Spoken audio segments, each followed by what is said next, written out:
जैसे आपकी गाड़ी पंचर हो जाती है तो आप पंचर बनवाने जाते हैं, तो पंचर बनाने वाला आपके ट्यूब को पानी में डालकर चेक करता है। तब उसे पता चलता है कि आपकी गाड़ी में पंचर हुआ है। फिर वह उस पंचर को बनाता है।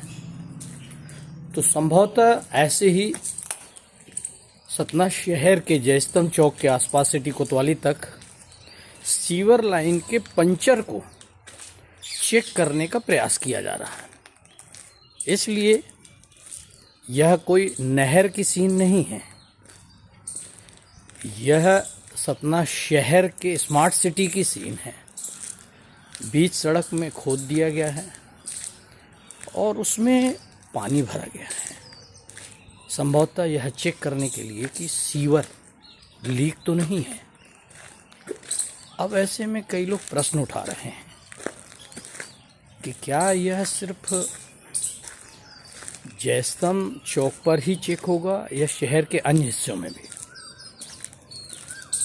इसके लिए कुछ कहा नहीं जा सकता, क्योंकि हम लोग सिर्फ स्मार्ट सिटी के बारे में सोच रहे हैं और स्मार्ट सिटी को बनाने वाले लोग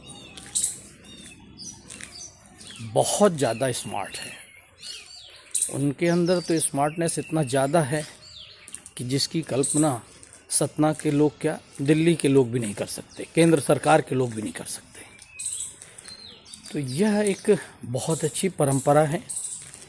हाँ, नजीराबाद की रोड बन जाने के बाद वहाँ अवश्य संभावना है कि सीवर चेक किया जा सकता है। देखिए और आगे क्या होता है। पन्नीलाल चौक, लालता चौक, इन जगहों पर भी सीवर चेक करने की पूरी उम्मीद है। भरोत नगर चेक हो सकता है, जीवन ज्योति की कॉलोनी में चेक हो सकता है। ऐसे शहर के कुछ भागों में सीवर को चेक किया जा सकता है। अब आप समझिए 2027 में नगर निगम के चुनाव होने वाले हैं। 2026 में मई में सीवर चेक करने के लिए जयस्तंभ चौक में पानी भर दिया गया, खोद दिया गया है। ठीक है, इसके बाद मान लीजिए कि इसे सीवर को 2027 के शुरुआत में उद्घाटन किया जाए, तो यह ड्रीम प्रोजेक्ट देश के प्रधानमंत्री नरेंद्र दामोदर दास मोदी जी का है। अब मोदी जी आजकल वर्चुअल उद्घाटन करते हैं, तो मान लीजिए कि दिल्ली से वो वर्चुअल उद्घाटन करते हैं। वर्चुअल उद्घाटन सीवर का कैसे होगा? उस वर्चुअल उद्घाटन में कहीं कुछ फंस गया तो फिर आप लोग कहेंगे कि यार शहर में बदबू फैल रही है।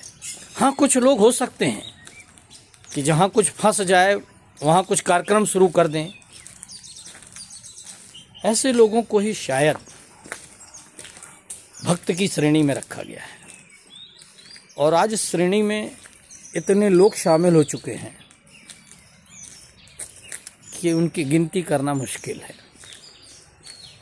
तादाद बढ़ती जा रही है और यह अच्छा भी लगता है। सीवर सतना का ड्रीम प्रोजेक्ट है और जाने क्यों लोगों को इस प्रोजेक्ट से परेशानी हो रही है। अब कुछ लोग नेतागिरी करने पर उतर आ रहे हैं, कह रहे हैं कि हम इसके खिलाफ आंदोलन प्रदर्शन करेंगे। क्या होगा उससे? कौन सुनेगा और क्यों सुनेगा? क्योंकि सतना को स्मार्ट सिटी बनाने के लिए शहर के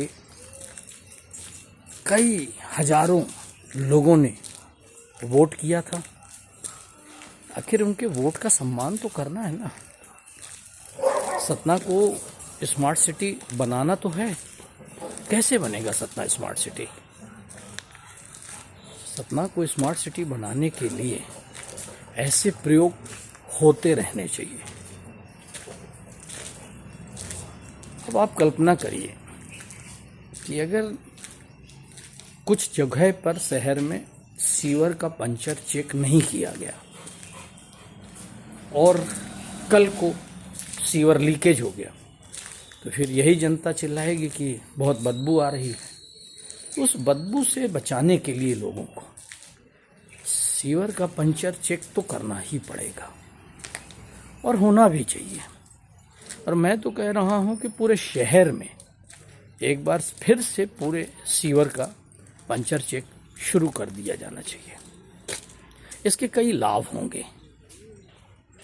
लाभ यह होंगे कि एक तो प्रोजेक्ट बहुत ठोस गति से काम करेगा, लीक होने की कोई भी चांस नहीं होगी,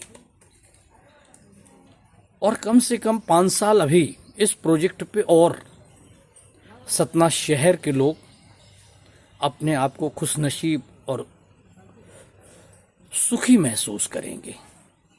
मैं पहले भी एक बार बोल चुका था कि सतना के लोगों को फ्लेवर चेंज कर करके डस्ट का स्वाद दिया जा रहा है। कभी मिट्टी का स्वाद ले रहे हैं, कभी छोटी गिट्टी का, कभी लाल मिट्टी का, अलग अलग फ्लेवर इस सीवर लाइन में डालकर और लोगों को धूल के टेस्ट दिए जा रहे हैं। लोग कह रहे हैं बीमार हो रहे हैं, बीमार होने के लाभ नहीं जानते। देखिए, बीमार नहीं होंगे तो आप कभी रेस्ट नहीं लेंगे। तो बीमार होने का एक फ़ायदा तो यह है कि आपको घर में या हॉस्पिटल में जाकर लेटने को मिलता है, रेस्ट मिलती है। डॉक्टर, पैथोलॉजी, मेडिकल, इन सब का व्यापार भी तो बढ़ता है। व्यापार भी तो बढ़ाना है सतना का। कुछ लोग शिकायत कर रहे हैं कि यहाँ का व्यापार चौपट हो रहा है, तो यहाँ का व्यापार भी बढ़ाना है। तो इसलिए धूल बहुत ज़रूरी है और बीमार होना भी ज़रूरी है, क्योंकि आपको रेस्ट मिलेगी और सतना का व्यापार बढ़ेगा। इसलिए सीवर का विरोध मत करिए और ये जैसा है वैसा चलने दीजिए। इस गर्मी में अगर शहर के अंदर बीच सड़क पर पानी भर दिया गया है तो सोचिए वहाँ से निकलने वाले, वहाँ के आसपास रहने वाले लोग कितना कूल फील कर रहे होंगे, कितना ठंडा महसूस कर रहे होंगे। सोचिए इतनी भीषण गर्मी में स्मार्ट सिटी बनाने वालों ने आपका कितना ध्यान रखा है। इससे ज़्यादा उम्मीद आप क्या कर सकते हैं। इतनी भीषण गर्मी में आपके सड़कों पर पानी भरा हुआ है, कितनी शीतलता होगी। इसके बावजूद लोगों को यह विकास पच नहीं रहा है। हजम करना सीखिए। देखिए बगल में रीवा कितना आगे बढ़ गया है, वहाँ कभी किसी ने आवाज़ उठाई। इसलिए शांत रहिए और बस देखते जाइए। 2027 में चुनाव है। चुनाव के पहले आपको यह शहर इतना स्मार्ट मिलेगा, इतना स्मार्ट मिलेगा कि जिसकी आपने कभी कल्पना भी नहीं की हो।